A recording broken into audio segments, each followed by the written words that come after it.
Una botellita, bueno, Juan. He cogido un vaso por aquí. ¿Prefieres botellita? No te da igual. Está bien. Bueno, vamos a comenzar a retomar la temporada de Ciencia en el Boulevard. No se escucha, ¿no? Sí, se escucha perfectamente porque gracias al amigo que ha... Paco Vega, Paco Vega, que nos ha... Un aplauso a Paco Vega, hombre. Un aplauso. Ahora déjame funcionar. Para que no sepáis que el sonido ha sido una Bueno, el sonido ha sido una odisea durante el primer tramo de la temporada y ahora funciona. Estoy asustado porque no quiero tocar nada. Y bueno, hoy vamos a empezar con un tema que a mí me chifla. Tengo que decir que has tenido muy buen gusto en el tema. Y nos lo va a presentar el profesor Juan Vázquez, que es profesor de la Universidad de Sevilla, profesor titular, y está en el Departamento de Química Orgánica, con lo cual es un señor que seguramente está acostumbrado a todo tipo de malos olores. Efectivamente. Los químicos orgánicos son así. Nunca los puedes invitar a decir, oye, esto está malo, a mí me huele bien. Pero ahora, no, y hoy ha desarrollado su carrera investigadora en la Universidad de Alemania, ha estado por aquí, ahora está en nuestra universidad y trabaja en una cosa que es muy impresionante, que no sé si va a hablar un poco de ella, que es catálisis asimétrica. Que, bueno, es que yo tengo muchos amigos que trabajan un poquito de eso, ¿no? Guay, pero es una cosa muy guapa. La química orgánica es una espinita que yo tengo clavada en mi corazoncito. Ya os contaré la historia otro día porque ahora no tengo tiempo, tengo que dejar hablar a este señor que ha venido a eso. Y pues nada, espero que disfrutéis porque el tema es alucinante. Así que muchísimas gracias. Ah, bueno, es verdad, perdona. Hay un temita que es que para celebrar que hemos vuelto el segundo tramo de esta temporada, pues el jueves que viene también tenemos Ciencia en el Boulevard, donde vamos a tener a un señor que hace cosas con las manos, magia y mezclado con matemáticas, quizás, ¿no? Sí, matemáticas. Manolo Vega, ¿no? Manolo Ojeda. Ojeda. Así que nada, os esperamos. Que es muy divertido también. Es muy divertido también. Pues nada, vamos a darle paso al profesor Juan. Por ahí.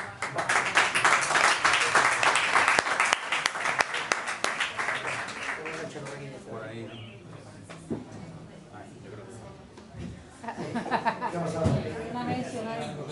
Tiene un plume.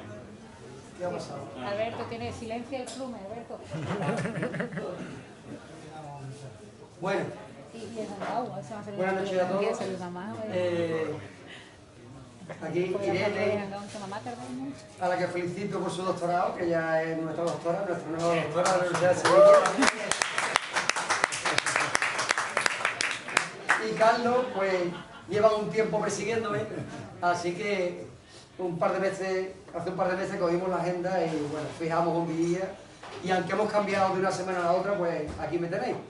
Espero que os resulte interesante el tema, he procurado hacerlo muy didáctico y nada, sobre todo quería agradecer también a Carlos y a Alberto, bueno, la pasión que le ponen a este tema de la divulgación científica, que bueno, yo creo que es un tema que de todos nos debemos preocupar un poquito. Claro, si os digo que voy a hablar de la quiralidad, pues lo primero es definir qué es quiralidad, ¿no? Y esa definición no es mía, obviamente, sino que es de un señor, que es de un físico, efectivamente. Este es un campo que está entre la física y la química. William Thomson, un físico irlandés, alias Lord Kelvin. Y la palabra quiralidad viene del griego, de la palabra griega keir, que significa mano, ¿vale? Ahora veremos por qué, pero antes de eso voy a explicaros el término quiralidad desde el punto de vista bidimensional, que quizás sea un poquito más sencillo para vosotros. ¿Cuál sería la definición? Pues fijaros, la definición básica sería que cualquier figura geométrica, ¿vale?, se dice que es quiral si su imagen en un espejo plano, obviamente no puede ser curvo, tiene que ser plano, ¿de acuerdo?, no puede ser superpuesta con ella misma, ¿de acuerdo? ¿Qué significa eso? Como os decía, si vamos al tema bidimensional, que es más sencillo, obviamente el espejo se convierte en una línea recta y simplemente si ponemos la P enfrente nos sale la Q. Si vosotros intentáis poner la P encima de la Q, rotando, dándole vuelta, trasladándola, haciendo lo que queráis, nunca jamás podrán ser superpuestas. ¿De acuerdo? Nunca. Y a eso es a lo que se llama quiralidad. Sin embargo, fijaros que la T simplemente trasladándola de aquí a aquí encima, se queda una encima de la otra. ¿De acuerdo? Es decir, la T sería aquiral y sin embargo la P y la Q son quirales. De hecho, en la terminología química, que ahora iremos viendo, la P y la Q serían unos isómeros que se llaman enantiómeros, ¿vale? De eso no os voy a enredar mucho, pero obviamente tenéis que saber un poquito de terminología porque si no es difícil que nos entendamos. Pero, ya os digo, es imposible, si le dais todas las vueltas que queráis, todas las rotaciones que queráis, todos los movimientos que queráis, que la P y la Q coincidan, ¿de acuerdo? Bueno, pues si eso lo trasladamos al concepto tridimensional, ¿vale?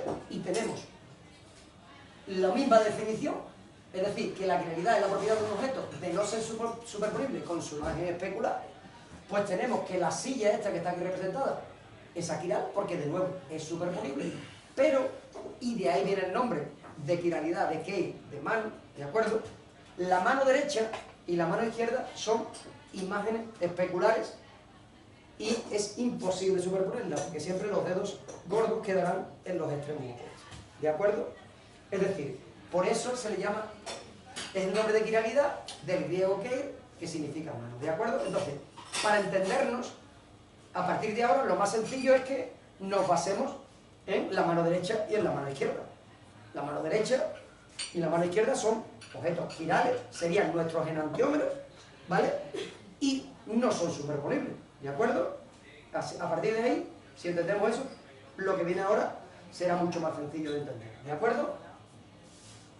Bien, obviamente las moléculas no son manos, sino que son, si son orgánicas, la propia definición de química orgánica, que es la química del carbono, ¿vale?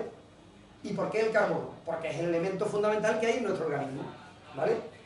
Entonces, si nosotros nos basamos en el carbono, resulta que había por ahí dos señores, dos químicos, Van Hoff y Lebel, que al mismo tiempo, en países independientes, curiosamente, pues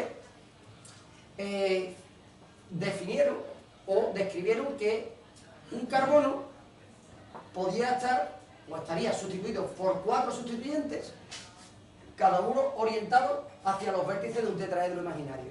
Fijaros que sí, y de ahí viene la figura inicial. Si veis este tetraedro, en estos vértices estarían situados los sustituyentes del carbono, ¿de acuerdo? Es decir, fijaros que imaginariamente tenéis aquí estos 4 sustituyentes, estos son los vértices de un tetraedro, y esta sería la disposición espacial que ocuparían los sustituyentes de un carbono. Un carbono tiene siempre 4 sustituyentes. Pueden ser distintos o pueden ser iguales, ¿de acuerdo? Si estos sustituyentes son distintos, resulta que entonces tenemos imágenes especulares no superponibles, ¿de acuerdo? Y si nos vamos a un ejemplo real, porque fijaros que aquí os lo he puesto con numeritos, y aquí he traído unos modelitos para que juguéis un poquito con ellos, para que veáis que efectivamente, si le dais vueltas, es imposible. Estos son enantiómeros, son imágenes especulares, no superponibles. Si le quitáis quitarlo, despegarlo vosotros, los he traído para que no se me perdieran, pero lo podéis quitar. El fiso se lo podéis quitar y veis que si lo intentáis superponer, es imposible que haya una superposición, ¿de acuerdo? Entonces fijaros que, obviamente, si tenemos un aminoácido, como es la alanina, ¿de acuerdo? Tenemos estas dos disposiciones. Fijaros que en este espejo imaginario tenemos estos enantiómeros y si los ponemos uno encima de otro, es imposible que queden superpuestos, ¿de acuerdo? Por tanto, son quirales. Curiosamente, y de eso hablaremos a partir de ahora, en la naturaleza solo existen los aminoácidos de la serie L. ¿Qué significa L? No nos vamos a enredar tampoco.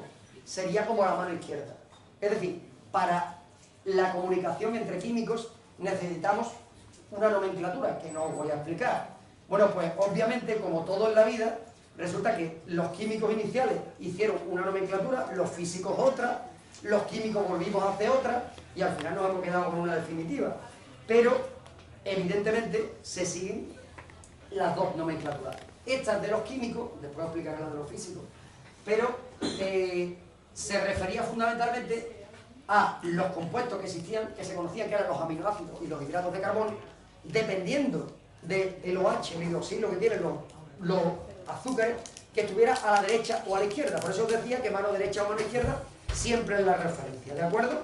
Y entonces los aminoácidos naturales, los 20 que se conocen, son todos de la serie L. Es decir, no hay.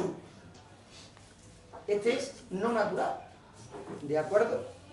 Por tanto, es curioso que la naturaleza no ha ido a, en unos casos uno y en otro otro, sino que todos son de un tipo, ¿vale? Y ahora veremos las consecuencias que eso tiene, ¿de acuerdo? Bien, pues vamos a la parte física. Antes de seguir hablando de los efectos de la quiralidad en nuestro cuerpo, en nuestro organismo, en los fármacos, en los olores y en todo esto, pues vamos a hablar un poquito de, ¿se puede medir la quiralidad? Es decir, ¿es posible saber qué compuesto es más quiral o cuál es menos quiral? Bueno, pues para eso, antes tenemos que hablar de la luz. Y de nuevo, los químicos y los físicos, no nos llevamos tan mal, ¿eh? Pero siempre estamos medio peleados, entonces definimos de forma distinta. Entonces la luz, que viene del latín lux o luxis, ¿de acuerdo? Para la mayoría de los que estamos aquí, sería simplemente la parte visible, lo que somos capaces de ver, ¿de acuerdo? Sin embargo, desde el punto de vista físico, es algo mucho más amplio. La luz incluye todo lo que es el espectro electromagnético. Eso algún físico lo explicará otro día, pero evidentemente en el espectro electromagnético hay rayos cósmicos, rayos gamma, rayos X, ultravioleta, ¿vale? Quizá a partir de, fijaros que cada una de estas radiaciones tiene una utilidad en nuestra vida, ¿de acuerdo? Cotidiana. Entonces tenemos el visible, que fijaros que es un rango muy pequeñito, infrarrojo, microondas y ondas de radio. Es decir, que dentro del espectro electromagnético, solamente la parte visible, ¿vale?, sería la que los físicos considerarían, ¿vale?, lo que es la radiación que corresponde al espectro visible. Bien, sin entrar en mucho detalle, la luz es una onda electromagnética. ¿Qué significa eso?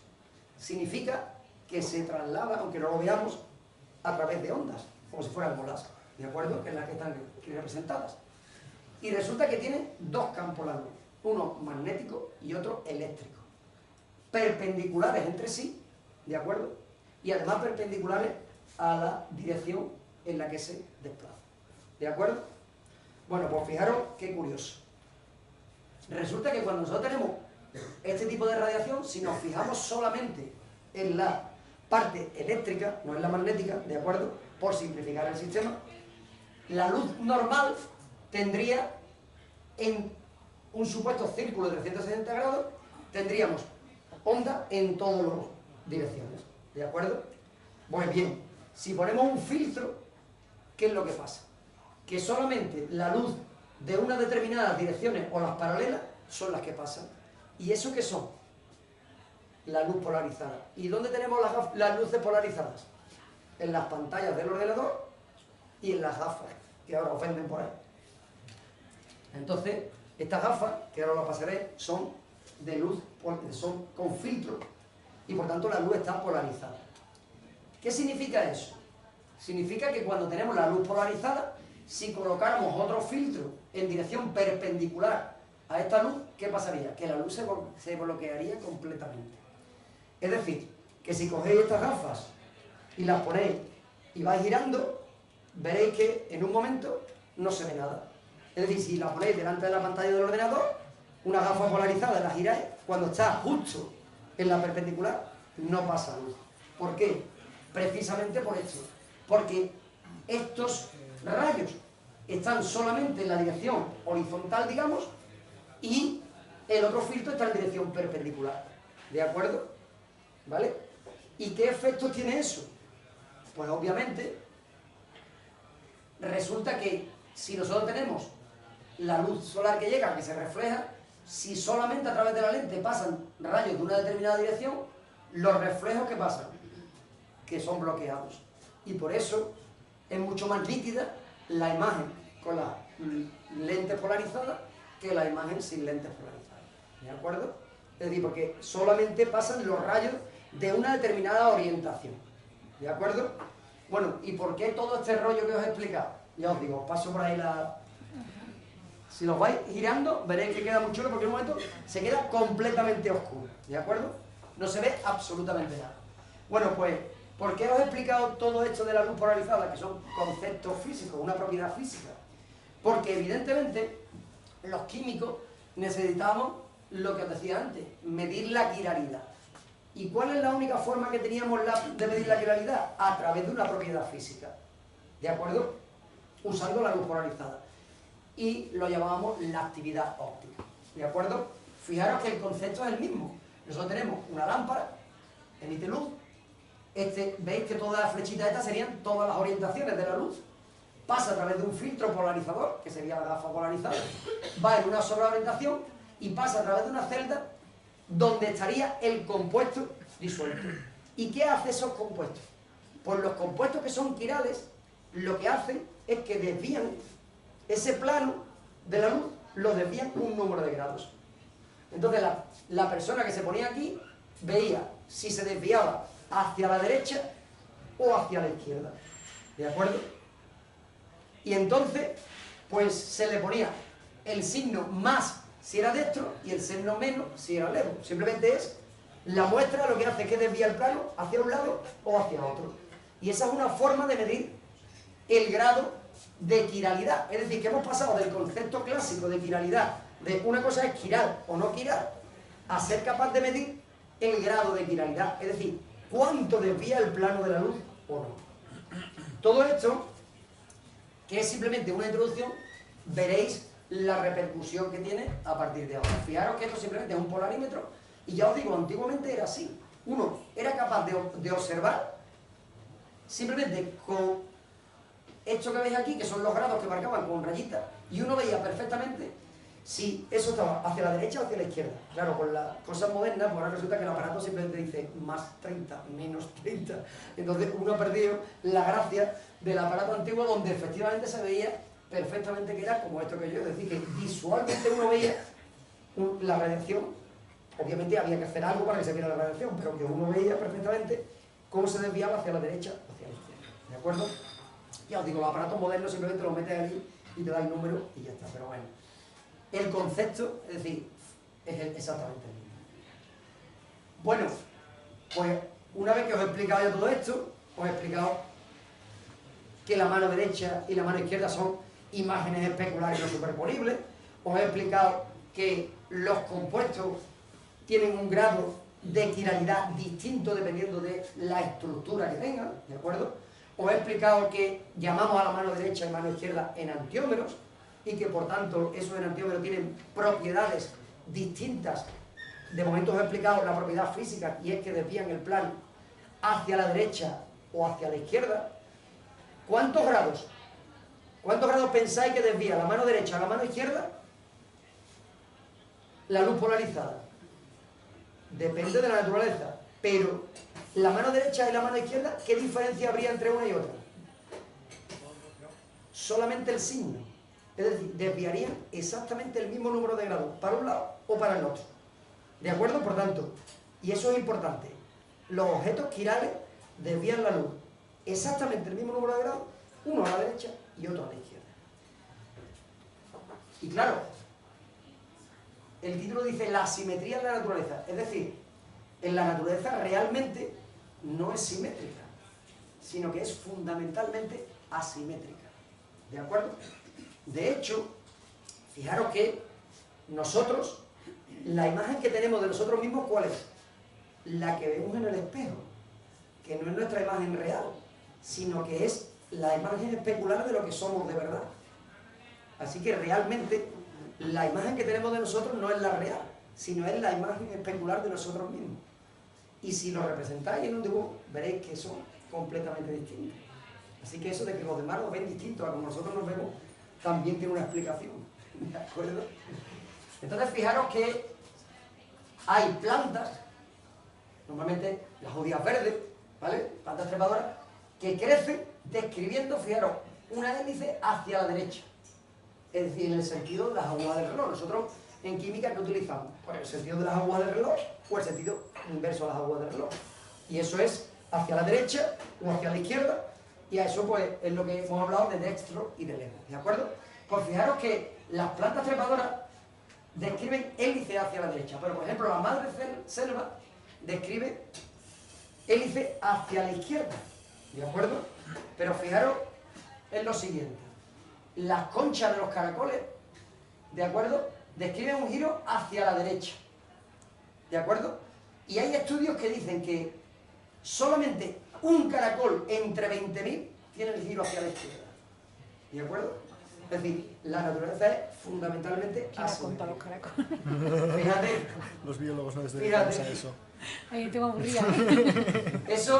ese ejemplo es para el escargol, que es el caracol más común, pero el 90% de los caracoles que existen en el mundo tienen la concha con el giro hacia la derecha. Así que la próxima vez que miráis un caracol, miráis si el giro es a la derecha o a la izquierda. El 90% no. El 90% en el las escargol, especies. Ah, vale. uno entre 20.000, pero en el resto de caracoles de todos los tipos del mundo que os podáis Ah, imaginar, vale, ya. de hecho aquí una representación del caracol caramelo, de originario del Caribe, el 90% es dextro, es decir, el giro es de la concha siempre a la derecha, ¿de acuerdo? Bueno, pues evidentemente la vida es quiral. ¿Por qué? Os he comentado que los aminoácidos son todos L, es decir, son como si fueran mano izquierda. ¿Y eso qué consecuencias tiene? Pues las consecuencias que tiene es que las proteínas quirales, como son una hélice, el alfa estabilizado por el enlace de hidrógeno, que es una cosa que no... pero el giro es a la derecha, ¿de acuerdo? Pero resulta que los carbohidratos, es decir, los hidratos de carbono, que todos conocéis, más típico un disacárido, el azúcar, ¿vale?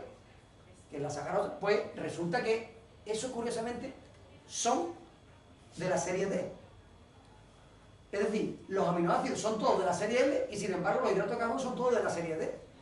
Y eso, junto con la D de desoxirribosa, que es el azúcar, y algunos complementos adicionales, que no os voy a enredar, resulta que ¿qué tenemos? Tenemos las cadenas de ADN. ¿Y las cadenas de ADN cómo son? Quirales. ¿Y qué son? Una doble hélice con giro hacia la derecha. Es decir, que la quiralidad de los componentes básicos de las proteínas, del ADN, de las grasas, de todos los componentes de nuestro organismo, hacen que la estructura tridimensional sea quiral. Y eso va a tener consecuencias en cómo funciona nuestro organismo, que ahora os iré explicando. ¿Vale? Fijaros, aquí está un poquito en lo que me quiero entretener un poquito, ¿vale? La importancia biológica de los enanismos. Fijaros que, en principio, cuando no se conocía mucho cómo era el efecto de los enantiómeros, es decir, de la mano derecha y la mano izquierda en nuestro organismo, pues hay que hacer teorías. Y las teorías inicialmente, como son simples, luego se van complicando un poco, y luego ya pues, se entiende mucho más, pues evidentemente intentan explicar al máximo lo que ocurre en nuestro organismo. Fijaros que Emil Fischer interpretó lo que él llamaba el concepto de llave cerradura. ¿Qué significa?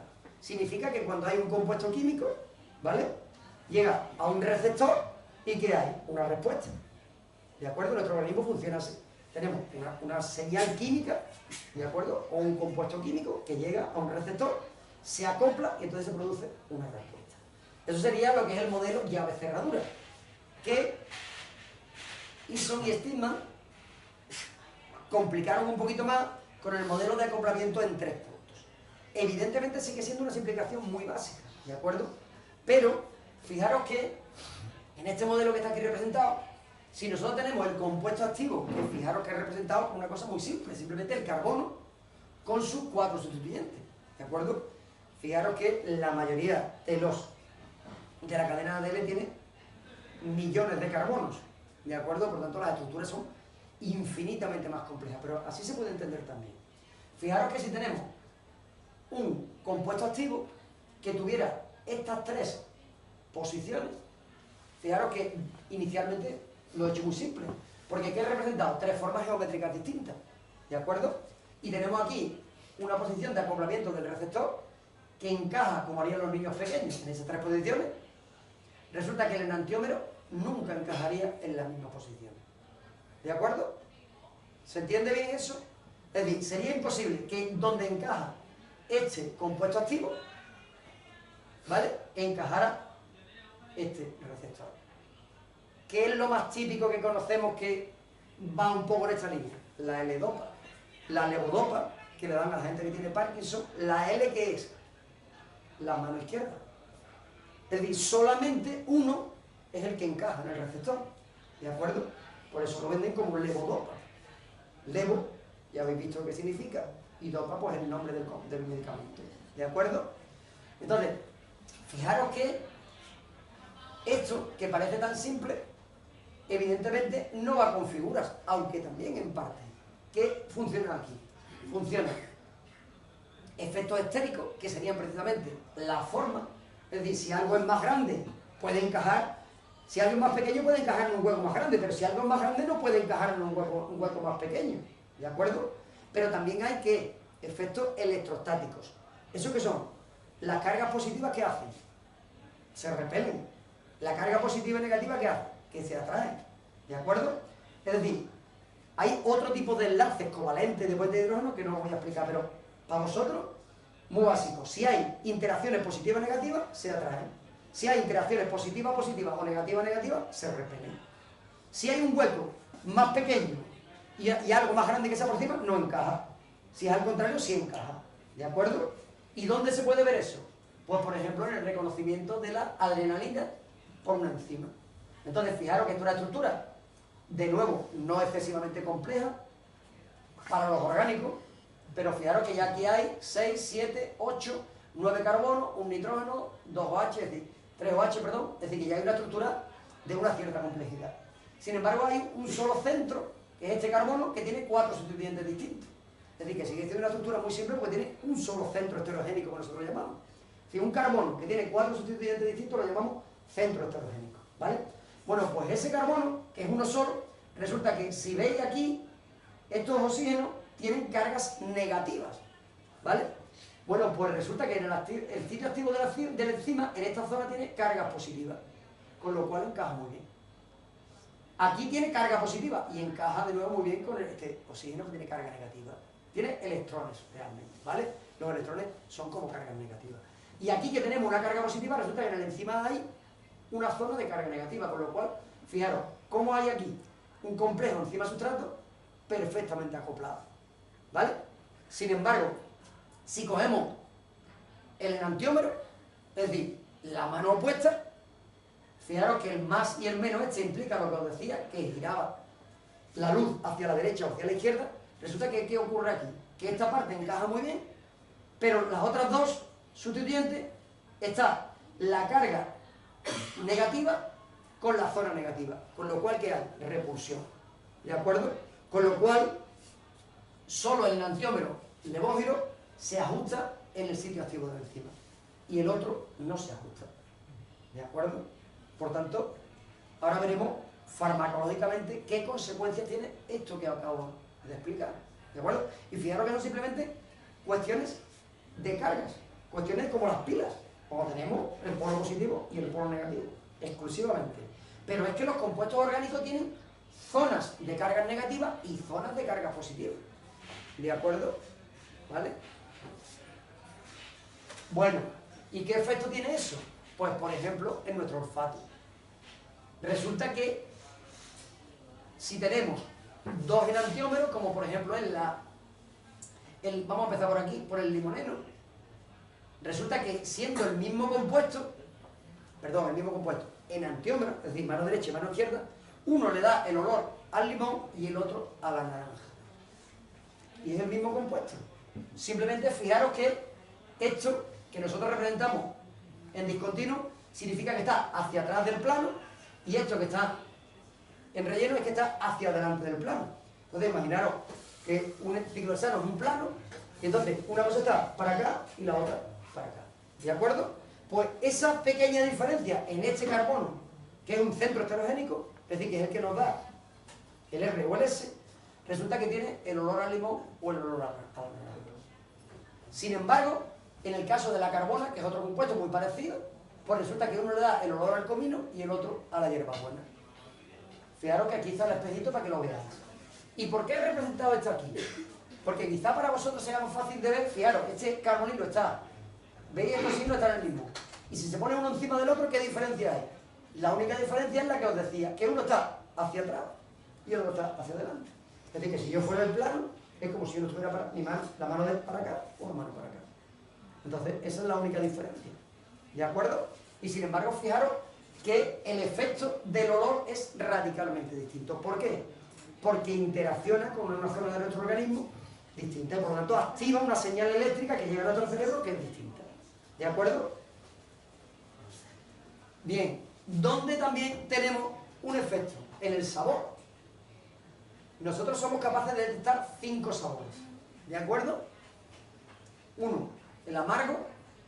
Fijaros que aquí en la lengua están las zonas donde nosotros detectamos esos sabores. El amargo, que está aquí.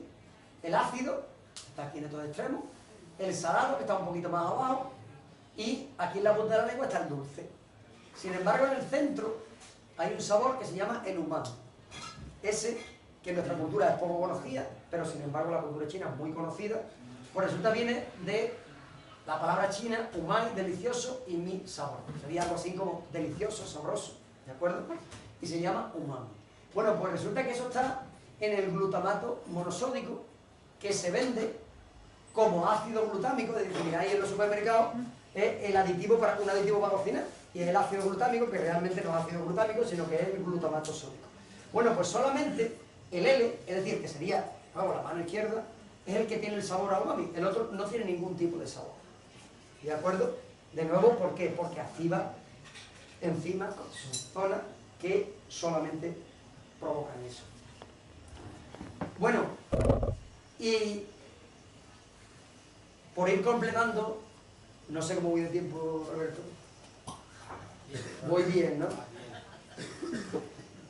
Y esta gente está dispuesta hasta la 1. Hasta la hora que nos falta, ¿no? Vamos a ver que venga la policía. la quiralidad y la actividad de los fármacos. Aparte del olor, aparte del sabor, quizás la parte que a nosotros más nos repercute es la parte farmacológica. ¿De acuerdo? Entonces, fijaros que, volviendo muy rápidamente a esta estructura, recordad que el enantiómero R o el enantiómero S, es decir, la mano derecha o la mano izquierda, va a tener una interacción completamente distinta por el enzima. Y por tanto, en la zona de nuestro organismo que active, va a provocar consecuencias distintas.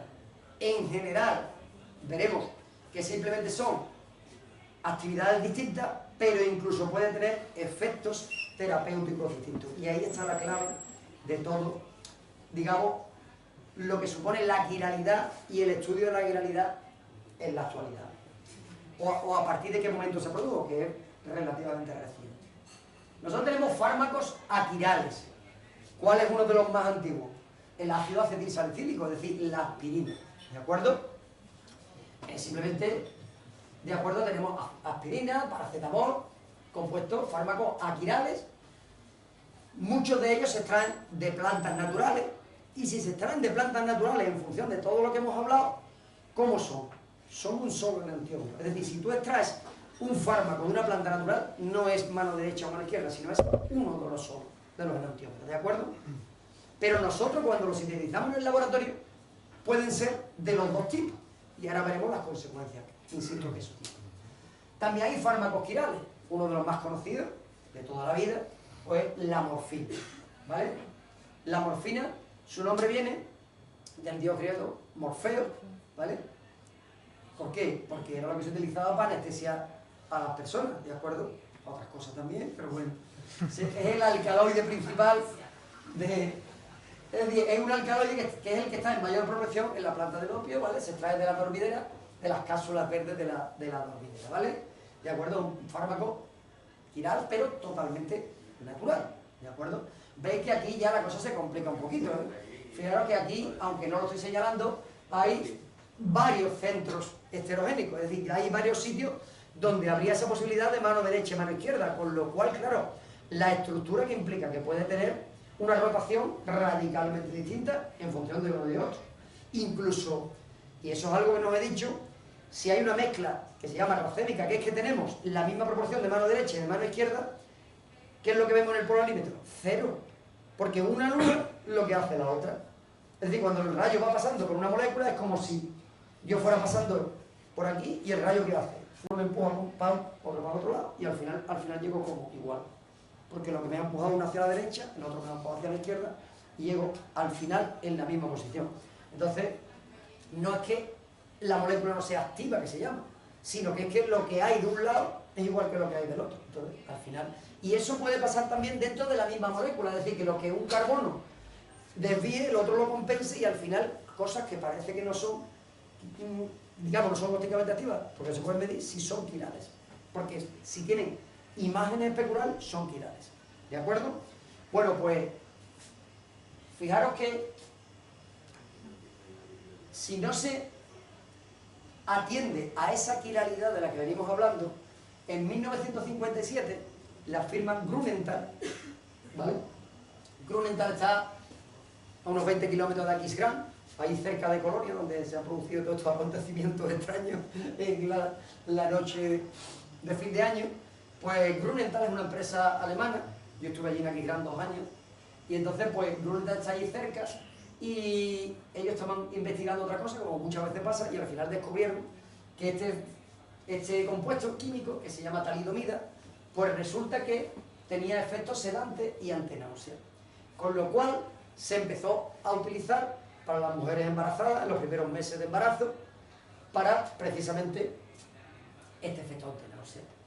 ¿Qué pasaba? Que en esa época no se le daba importancia a esa quiralidad, a esa mano derecha, mano izquierda, a ese RS, y la verdad es que creíamos que el efecto que producía un enantiómero o el otro, es decir, el R o el S, era igual, pero no era así. Es decir, en este caso fue el que, ahora veremos lo que pasó, pues resulta que el enantiómero opuesto es el que provocaba malformaciones genéticas en el feto, es decir, tenía un efecto teratogénico. Y eso provocó precisamente un cambio brutal de la legislación. Es decir, a partir de ese momento es necesario, antes de implantar un fármaco, probarlo, y ya tenemos también un ejemplo reciente de las cosas que eso conlleva, pero resulta que cuando tenemos un fármaco hay que comprobar que el efecto del R y del S es el mismo. Es decir, hay que sintetizar en el laboratorio los dos, en la mano derecha y en la mano izquierda, probar que eso, ¿de acuerdo?, no tiene efectos contrarios o distintos o lo que sea, y hay que probar también algo que es muy curioso, y es que resulta que después se descubrió que, diciendo, bueno, vamos a coger solamente el R, le damos a la mujer embarazada el R, y así seguimos teniendo el efecto de antináusea. Pero resulta que el organismo convierte el S en el R, el solo. Es decir, hay una interconversión de los enantiómeros. ¿Y eso qué significa? Significa que hagamos lo que hagamos, estamos jodidos. Es decir, que no se puede suministrar este fármaco porque siempre vamos a tener el efecto teratogénico. ¿De acuerdo? Con lo cual ya no solo hay que comprobar el efecto del R y del S, sino que hay que comprobar también que dentro del organismo no hay una interconversión. ¿De acuerdo? Por tanto, en animales y en humanos. ¿Qué ha podido pasar con esta gente que se ha muerto con las pruebas de este fármaco? Evidentemente, aunque nos parecemos mucho, los animales son las ratas habitualmente, y es verdad que nuestra genética, aunque os parezca que no es muy parecida a la de una rata, pero evidentemente hay diferencias. Y puede haber ocurrido que en ratas no muriera ninguna rata, y sin embargo, cuando se han probado los fármacos en humanos, sí que produjeron efectos distintos. ¿De acuerdo? ¿Para qué hablas? Es que no...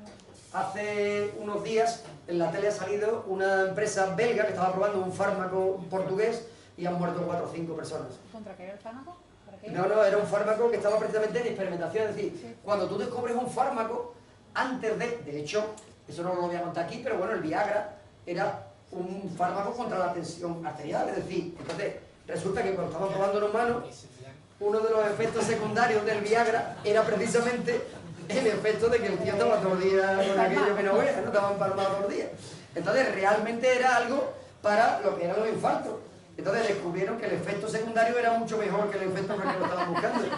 Y entonces derivaron la investigación en ese sentido. Pero eso era de una serie de pacientes a la que le preguntaban, oye, ¿cómo te encuentras? Bien. ¿Y algún efecto secundario? Pues sí, que estoy todo el día en... Entonces, claro, ese era el efecto secundario. Uno y muy gordo. Efectivamente. Entonces, en este caso, el efecto secundario es que han muerto 4. El efecto secundario es que hay 4 muertos.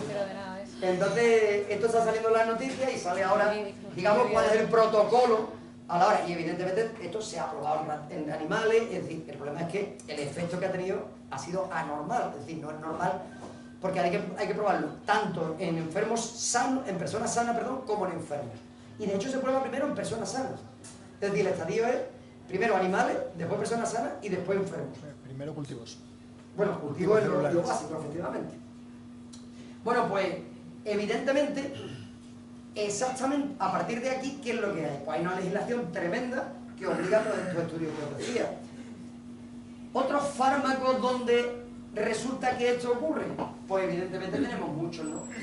Tenemos el ibuprofeno, que de nuevo, fijaros que es el antiómero S, el analgésico, y sin embargo el R es poco activo. Pero de nuevo aquí también se produce una isomerización enzimática, es decir, la única manera de convertir la mano derecha en la mano izquierda, ¿qué sería? Cortarnos el dedo y colocarnos al otro lado, ¿vale?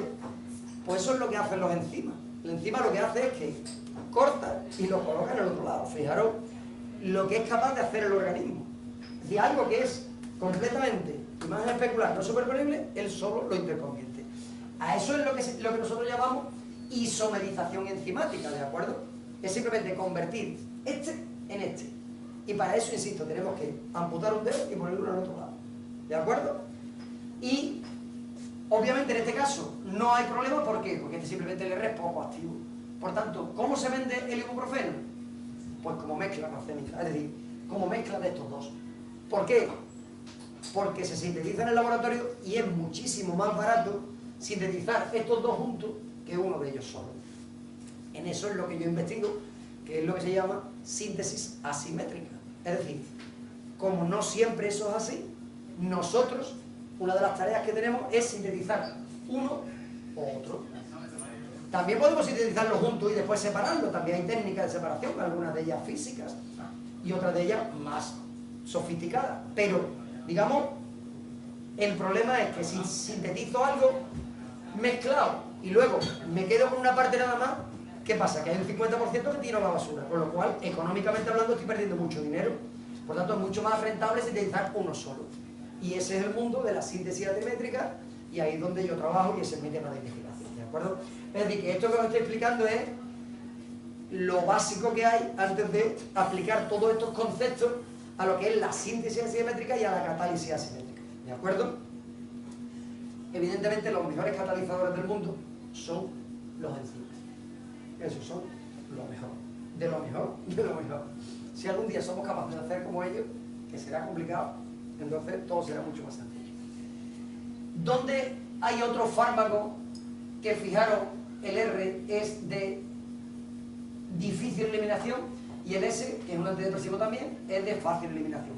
Fijaros que en este caso la diferencia no es la actividad, sino que la diferencia es la facilidad con que eliminamos del organismo el que no vale, ¿de acuerdo? Entonces, fijaros que en este caso es la fluoxetina, que se vende como Proxal, y es un antidepresivo que no sé qué nos pasa, pero vamos, se venden, no sé, millones y millones y millones de este fármaco en el mundo. Bueno, ¿dónde hay una importancia grande en esto? En el tema de, a ver si lo digo, de cuando tenemos una operación y nos tiene que poner la anestesia, no sabía la palabra, la anestesia, hemos mejorado muchísimo. ¿Por qué? Porque evidentemente teníamos anestesias que eran muy difíciles de eliminar. Entonces, evidentemente el efecto de la anestesia que era mucho más prolongado.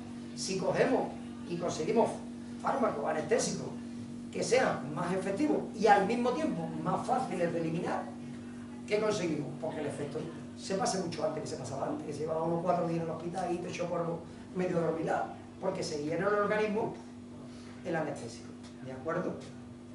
Y entonces, pues aquí se juega con las interacciones y evidentemente con algo también importante que es la solubilidad. ¿De acuerdo?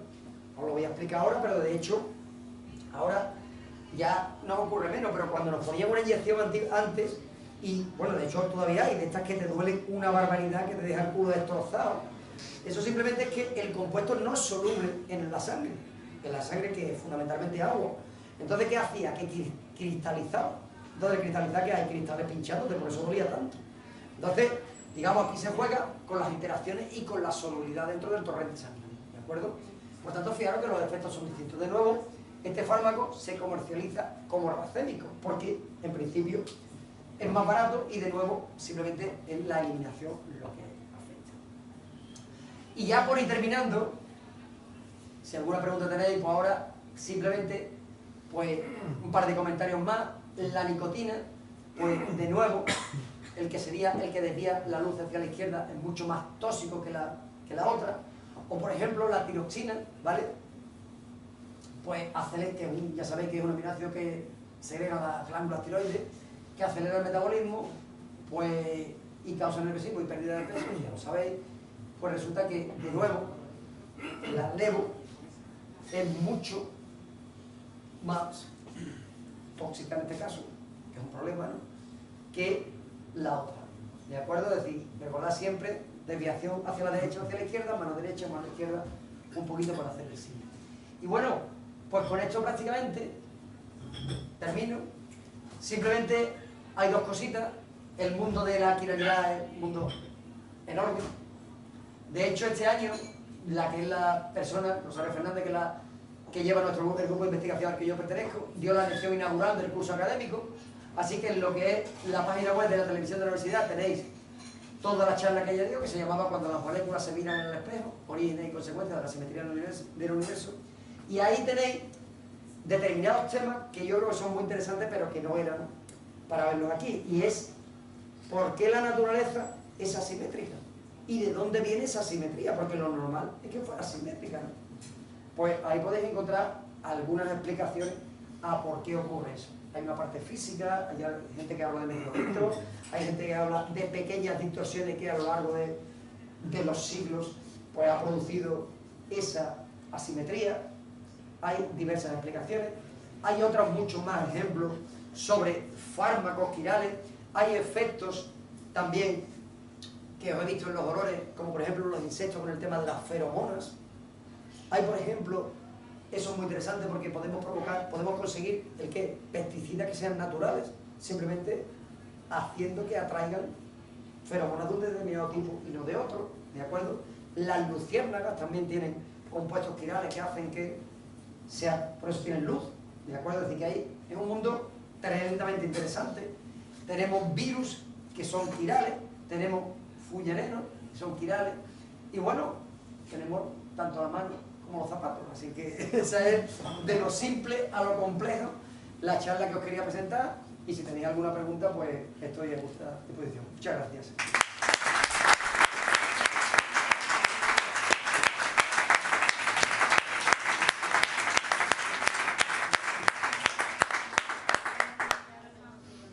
Sí. Bueno, ¿hay alguna pregunta? Sí, sí. ¿Te puedes acercar que te microfonamos? Sí, claro. Nuestro público también. Hola, enhorabuena por la conferencia. No, yo me he intrigado un poco lo que acabas de decir del tema de las plantas, que se está vendiendo unos productos, sí, y que la molécula simétrica entiendo que es una fuente de investigación. O se están estudiando todas las que se conocen, o es una fuente todavía que da lugar a nuevos productos. ¿En las plantas? Las plantas. A ver, todas las conocidas, o todavía se siguen investigando. A ver, porque tenemos muchas culturas que siguen utilizando medicina natural, y esa medicina natural en muchos casos ya se conoce el principio activo, pero en otros casos no se conoce. Entonces, de hecho, muchos de los fármacos que tenemos en la actualidad se basan en investigación de medicina natural.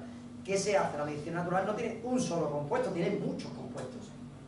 Pero si nosotros conseguimos detectar el compuesto más activo, pues resulta que conseguimos el que, pues que el efecto sea mucho mejor. Obviamente todo está en el balance económico, es decir, al final todo esto es economía, es decir, ¿qué me sale mejor? ¿Sintetizar el producto o extraerlo de los productos naturales? No siempre es fácil extraer algo de la naturaleza. De hecho, cuando oímos el nombre, no sé si David, que es un compañero que ya se va a ir, se acuerda del nombre de la empresa esta gallega que investigaba de las algas, Farmamar, que ya después dio un quiebra y todo, pero bueno, Farmamar fue una empresa que lo que hizo fue extraer muchísimos productos de lo que era de origen marino. Y entonces ahí eso era un gran desconocido. ¿Por qué? Porque el origen marino, al fin y al cabo, con los medios que había antes, pues eran lo que llegaba, o muy superficiales. Sin embargo, Farmamar, que hacía ir a profundidades enormes y extraer productos marinos que luego utilizaba como medicamentos de muchos tipos. Inicialmente la verdad es que sacó un par de fármacos o tres muy interesantes. Luego pues se metió en cosas de más envergadura de la cuenta y al final le pasó como a Bengoa, ¿no? que miró todo el paz de vida. Yo no quiero abusar de ese paciente, pero es que me ha originado una serie de preguntas que pueden ser un poco diferentes, pero bueno, al hilo de lo que me está diciendo, ¿por qué tienen tan mala prensa los productos sintéticos en vez de los naturales? Bueno, probablemente por el tema de la talidomida. ¿No? Claro, pero es por el tema de la talidomida, es decir, evidentemente no todos son... A ver, probablemente con los productos naturales la gente también se moría, pero claro, ya se han muerto antes.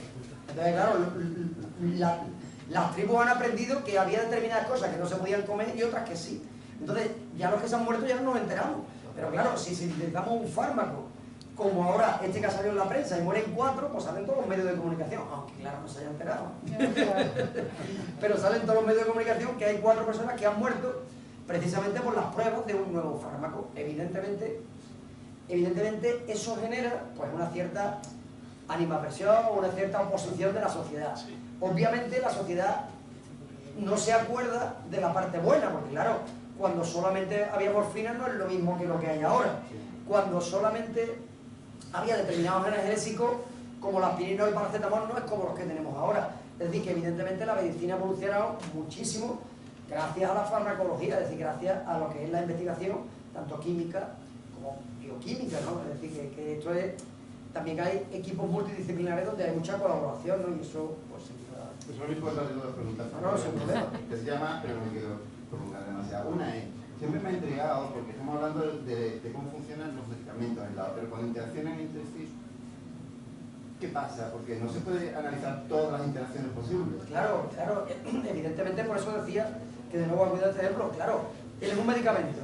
Entonces, si el medicamento es sintético y está puro, sabemos que el efecto que tenga es debido exclusivamente a ese medicamento. Por tanto, la legislación a partir de 1962 más o menos, es decir, que pasaron varios años hasta que la legislación se dio cuenta, porque claro, lo de Grunenthal era el principio y los tíos lo primero que dijeron es que aquello no era culpa suya, es decir, que aquello hubo un rifirrafe importante hasta que la asociación de Drug and Food, que se llama, es decir, de drogas y comida, de alimentación, pues diseñó una legislación donde claramente decía, no, perdona, antes de hacer nada tienes que tener el compuesto perfectamente aislado para que sepamos que el efecto es de ese compuesto, porque como bien dice, si no, tenemos mezclas, y si tenemos mezclas no sabemos cuál es el efecto, porque además puede haber complementariedad o no, efectivamente, pero por eso la legislación es muy estricta, el problema de la y si pruebas algo, tienes que probarlo puro, si no, no sabemos a quién se debe el efecto. Bueno, la última pregunta que genera siempre mucha polémica y se sabe, ¿qué opinas de la homeopatía? De la homeopatía. Muchísimas gracias. Te dejo la boca. Muchísimas gracias. Es agua, fácil. De agua, sí. Es agua. Hombre, la homeopatía. A ver, ahí evidentemente esto es como el uso de la energía nuclear, ¿sabes? Es decir, tenemos los partidarios y los detractores. Sí, solo que la energía nuclear es real. Efectivamente. La homeopatía también sirve para endulzar el café. Bueno, sirve para cobrarte 15 euros por una pastilla de azúcar. Eso está muy bien. ¿Tiene algún principio activo? A ver, en principio, si es con farmacología de medicina natural, pues sí, pero la homeopatía no se basa en eso. La homeopatía se basa en otro tipo de cosas que, en varios artículos que he leído recientemente, no tiene ninguna justificación científica. Es decir, científicamente hablando, no hay ninguna explicación a eso. Incluso las explicaciones que hay son que eso no tiene ninguna utilidad.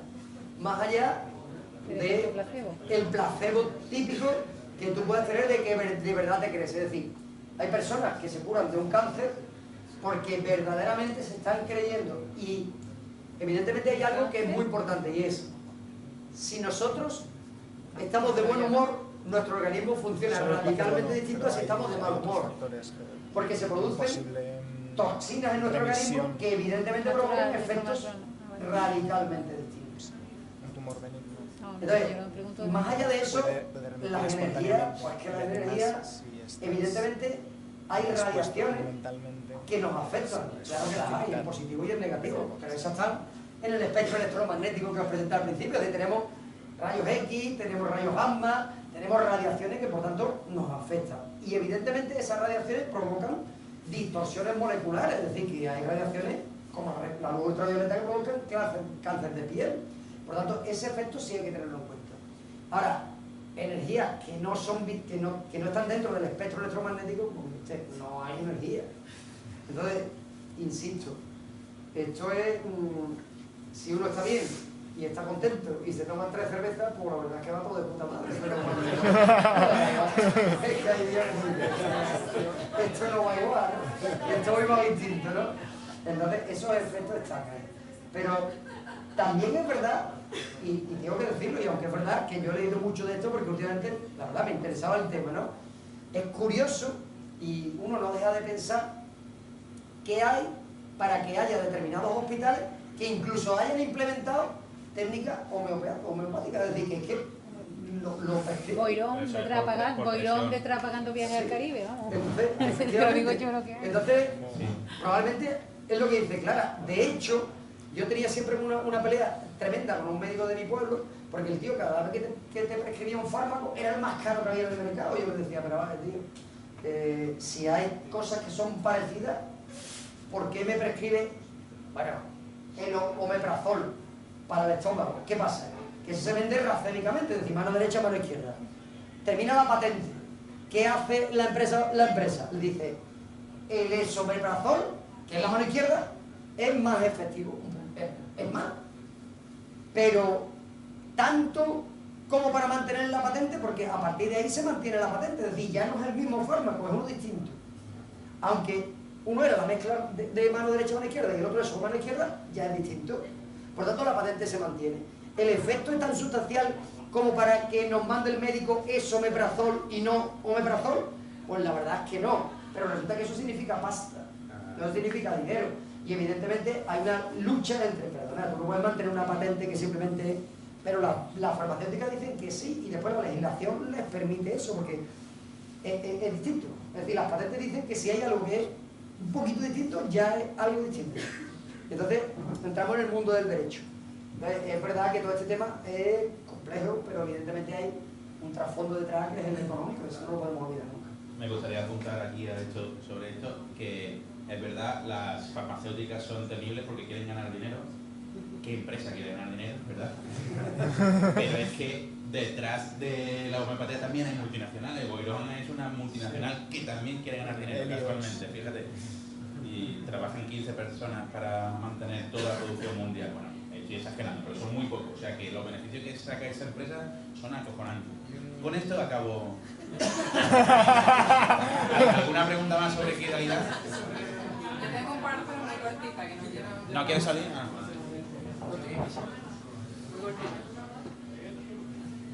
Hola, gracias. Yo tengo una pregunta sobre la levotirosina. He entendido, igual he entendido mal, que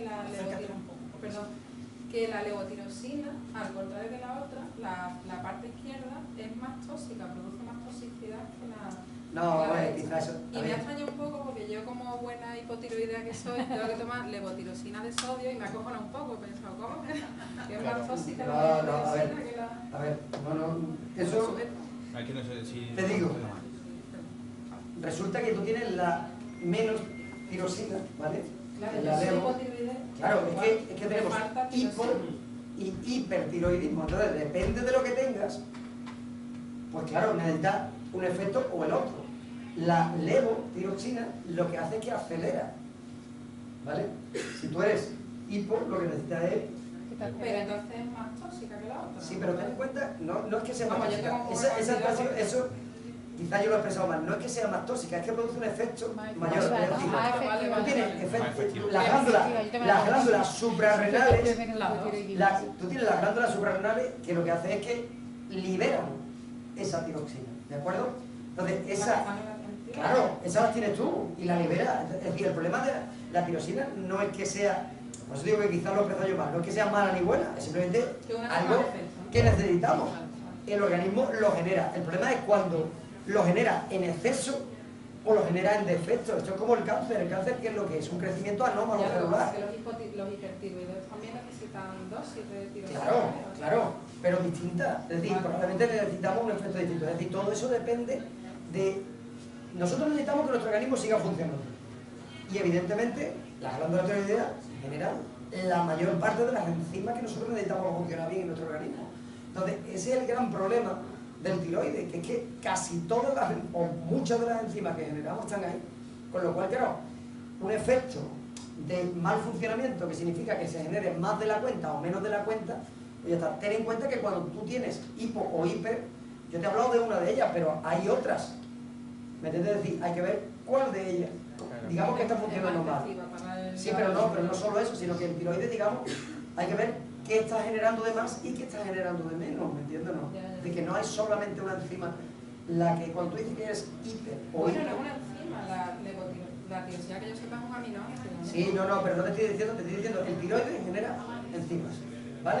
Entonces, cuando tú quieres que el organismo genere enzimas, tú necesitas un compuesto, en este caso no es un aminoácido, si te fijas, no sé si sabes que se ha apagado ya el cacharro. ¿Se ha apagado, no? Perdón, Sí. No. El compuesto no es un aminoácido, es un compuesto mucho más complejo, ¿sabes? Entonces, cuando hemos visto el centro, ¿tú puedes poner otro en un momento? El centro receptor y el complejo activo, ¿qué necesitamos? Una interacción. Cuando se produce esa interacción entre complejos, pero un segundo, mira, bueno, vamos a poner primero para que tú lo veas. La charla completa otra vez. No, hombre. Es que no me he enterado bien, empezaba... No, pero es que, Ay, ¿dónde está el tiroxina? es que yo creo que... Ahí, te la has pasado, ahí te la has pasado. Mira, si tú ves este compuesto no es un aminoácido. Bueno, sí es un aminoácido, ¿vale? Pero mucho más complejo. Es decir, este carbono de aquí, ¿vale? Tiene aquí este grupo y este grupo. Entonces tú tienes aquí el centro, que es el que provoca que sea menos o más, ¿vale? Entonces tienes aquí el aminoácido de la glándula tiroides. Y entonces este, ¿vale? Acelera el metabolismo y causa reversible y pérdida de peso. El otro no lo causa. Pero esto es algo que el propio organismo, ¿vale? Que el propio organismo puede generar o no en una proporción que provoque que se produzca esa activación. Espérate, que tampoco. No sé por qué. Va mal dentro. Eso lo desarrolla. ¿Eh? Sí, ya lo hemos visto. Sí, estoy intentando que llegue a la que yo quiero que tú veas. Pero no llega. Joder, macho. El botoncito no veía cómo va. Aquí, en esta siguiente, ¿vale? Olvídate de la epinefrina. Olvídate de la epinefrina, ¿vale? Si tú tuvieras aquí la tiroxina, ¿vale? Lo que tiene es un centro, que es la enzima, ¿vale? Un sitio activo y tienes un centro receptor, ¿de acuerdo? Entonces, cuando se produce este complejo enzima-sustrato, se produce el ¿qué? La segregación de la sustancia que sea, que necesitamos en nuestro organismo, ¿de acuerdo? Dependiendo de qué tipo de activación se produzca, eso produce más o menos. Si la activación es excesiva, es decir, que si de pronto nuestro organismo empieza a funcionar mal, ¿qué hace? Que se produce una segregación excesiva o una no segregación. Y entonces es cuando tenemos todos los problemas que tenemos, cuando tenemos problemas con el tiroides. Vale, pues ya lo entendí. Me tengo que tomar lo que me tomo. Y Es otra evidente. Y otra duda que tenía muy breve era sobre el umami. Lo que da sabor umami, que es el glutamato monosódico. Sí. Es un El aditivo que se derecho, utiliza. claro, pero también se encuentra en la naturaleza, ¿no? Sí. Tomate, ¿no? Tomate, Por algas. ejemplo, Tomate el kaki. entonces mi pregunta es, he entendido que el derecho, en la forma de Florida, Piña.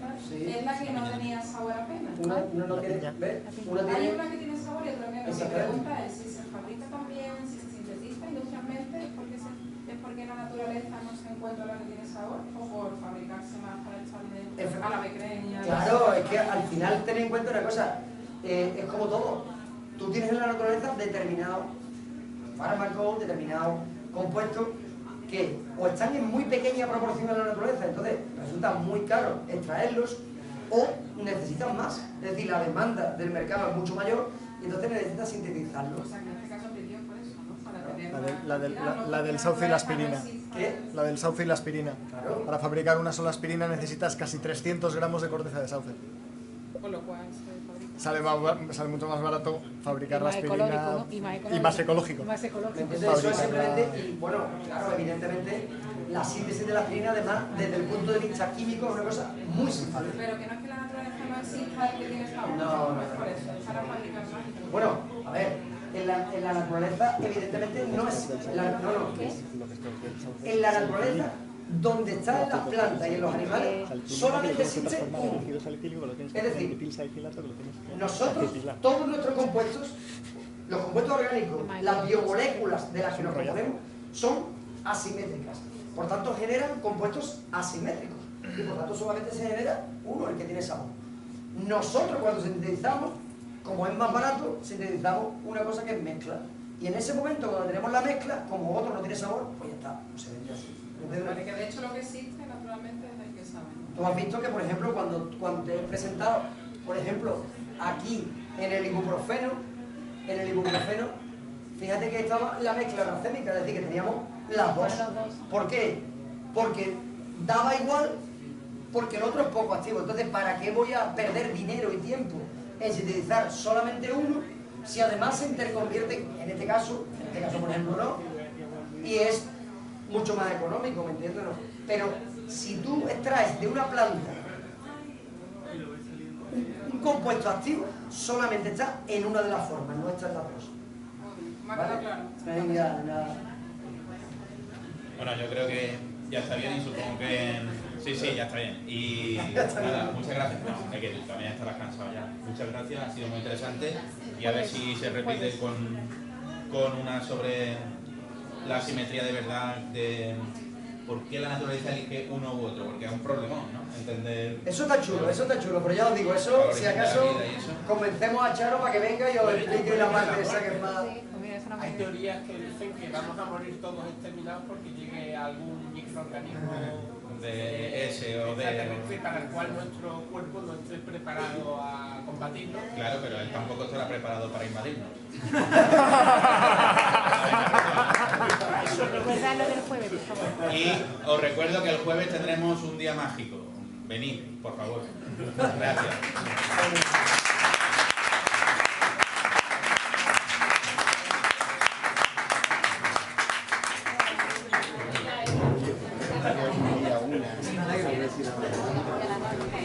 ¿Eh? Ah, sí, es un tema que raya la... Muy interesante. Bueno, sí, la buena, a Charo.